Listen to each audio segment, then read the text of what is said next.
I'm going to share with you my frequently used druid spells early game. The ranking of these spells does not mean that they are powerful, but rather I often use these spells in my playthrough in Act 1. I will only be talking about level 1 spells and above, and this would not include cantrips as they could be in another top video of mine. An important disclaimer here, I do not see myself as an expert in D&D, and I just simply love playing Baldur's Gate 3. I am only talking about my playthrough, and if you see something wrong in my game, kindly let me know and share your better opinion in the comment below. It will help me a lot, and other people who come across this video would be able to read some of your opinions about early druid spells in BG3. Hello guys, Genuine here of Genuine Gaming, and here are my top 5 frequently used druid spells early game. Number 5. Speak with Animals. Speak with Animals allows a caster to communicate with animals in the game. Talking to animals is somewhat like a kind of special utility in the game, as some animals will reveal secrets to you. If you can befriend them, they might fight alongside with you. They might even become your cute pet. Another thing that is cool about this spell is that it is a ritual spell. Ritual spells are spells that do not require a spell slot as long as you can cast them outside of combat. The downside of it, though, is that it requires a space for your prepared spells. Number 4. Heat Metal. Heat Metal allows the caster to cause a metal weapon or armor to glow red hot and force the creature touching it to let go or receive disadvantage on attack rolls and ability checks. If the creature is only wearing metal armor, it always receives disadvantage. If the creature is still touching the metal or wearing the armor, you can use a bonus action on subsequent turns to deal another 2d8 fire damage and force the creature to let go or receive disadvantage. My main purpose for casting this spell is to disarm an enemy, especially if they are wielding a metal weapon like swords. Disarming an opponent in this game gives you a lot of benefits. One is that they will have less damage.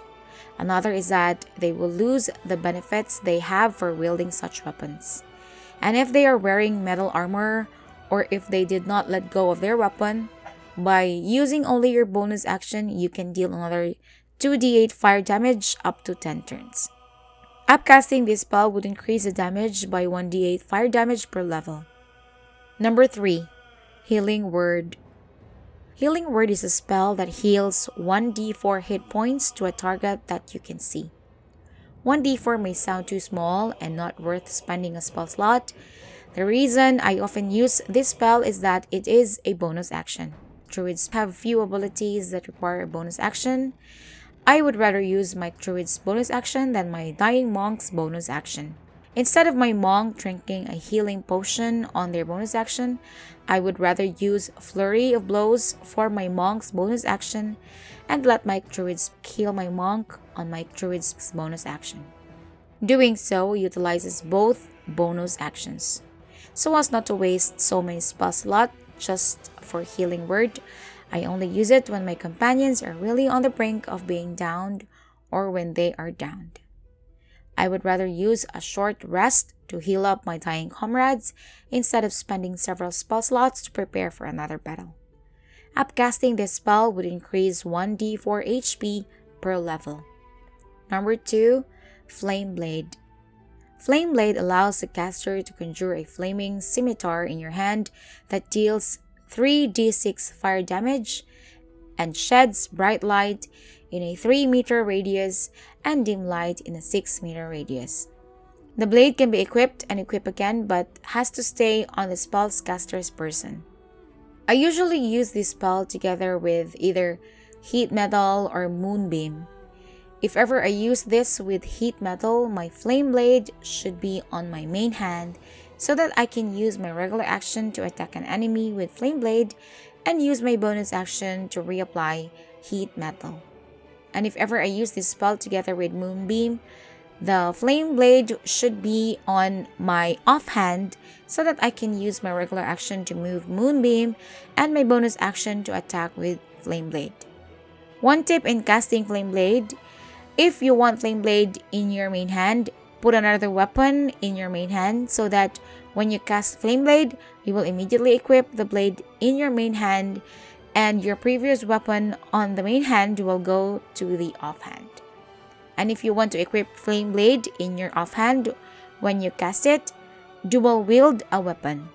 The weapon on your offhand will be replaced by Flame Blade when you cast it. What I like about Flame Blade is that it uses your wisdom for your attack roll modifier and not strength nor dexterity. Number 1. Moonbeam. Moonbeam lets the caster call down a silvery beam of pale light that deals 2d10 radiant damage to any creature that enters the beam or starts its turn in the light. You can use an action to move the beam. For the Druid, this is a powerful spell as most enemies can be damaged with radiant. And one nice thing about this is that it lasts for 10 rounds. So potentially it can deal roughly around 10 times 2d10 in combat as long as you maintain your concentration. And if you upcast this spell, it would increase by another 1d10 per level. Moonbeam is a concentration spell, so be wary of not overlapping this spell with another concentration spell like Heat Metal or Fiery Fire.